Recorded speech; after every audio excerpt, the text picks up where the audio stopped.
वासराची किंमत. कुंदापूर जवळच्या उमराच्या वाडीत शिवानी राहायची. 8-9 वर्षाची शिवानी होती. भारी चतुर. शाळा, घर, शेत व बाजार येथील मुले माणसे सगळे तिच्यावर खुश असायचे. रविवारी कुंदापूरचा आठवडी बाजार भरायचा. शेतातील भाजी विकायला शिवानीचे आईबाबा जायचे. सुट्टीमुळे सोबत शिवानीही जायची. शिवानी आईबाबांना हिशोबात मदत करायची आणि मधून बाजारात चक्कर मारायची. भजी किंवा भेळ खाणे हा तिचा आवडता उद्योग. एका रविवारी अशीच फिरत फिरत शिवानी बाजारातल्या मिठाईच्या दुकानापाशी आली.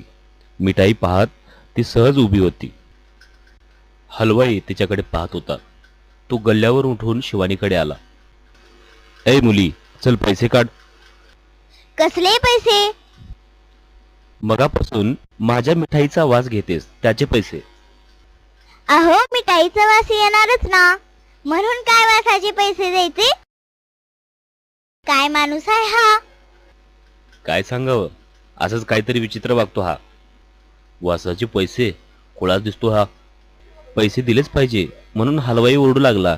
हळूहळू बघ्यांची गर्दी जमली. आई, भाजी विकून आलेली चिल्लर पैशाची थैली दे ग मला. का ग, काय झालं? कशाला पाहिजे? अगं आई, ती पण एक गंमत आहे, तू पण चल.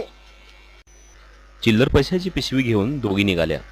मिठाईच्या दुकानापाशी गर्दी तशीच होती. वाट काढत त्या दोघी हलवायापाशी आल्या. हातातली चिल्लरची पिशवी शिवानीने वाजवली. एकदा, दोनदा, तीनदा. खुळखुळ खुळखुळ आवाज झाला. गर्दीतले लोक शांत होऊन ऐकत होते. मिळाले पैसे? कसले पैसे? कुठले मिळाले? अहो, मी तुमच्याकडून काय घेतलं? मिठाईचा वास, मग त्याची किंमत काय असणार? पैशाचा आवाज, बरोबर की नाही? बरोबर.